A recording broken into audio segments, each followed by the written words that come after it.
రాష్ట్ర ప్రభుత్వం రైతులను ఆదుకునే ఉద్దేశంతో 1 కిలోకి 4 రూపాయలు సబ్సిడీ ఇస్తానని చెప్పి మాట ఇచ్చాడు. ఆ మాట ప్రకారం ప్రతి 165 కోట్లు మన అలాట్ చేశాడు అమౌంట్.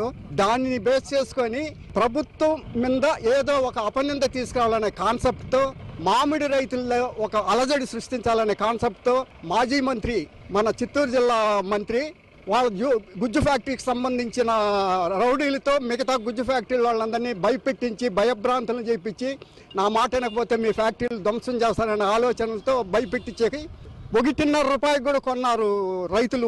1 కిలో 1.5 రూపాయలతో కూడా కొన్నారు. మరి 1.5 రూపాయలు అనే కొందికి రైతులు అట్లే లోడ్లుగా రోడ్ల మీద పోసేసిన రోజులు ఇప్పుడు ఒక 2-3 రోజులుగా జరుగుతున్నాయి. మన ఈ 4 రూపాయలు ప్లస్ 8 రూపాయలు కలుపుకుంటే 12,000 టన్నుకు వస్తుందనే ఆలోచనతో ప్రతి రైతు కొయ్యాలనే ఆలోచనతో ఉన్నారు. ఎప్పుడైతే ఈ గుజ్జు ఫ్యాక్టరీ లోడ్లు సిండికేట్ అయిపోయి రేటు రానియకుండా చేసే కొందికి నిరుత్సాహంతో రైతులు మామిడి చెట్లు నరికేయాలనే రోజులు దగ్గరలో వచ్చేస్తాయని అనుకుంటా ఉన్నారు.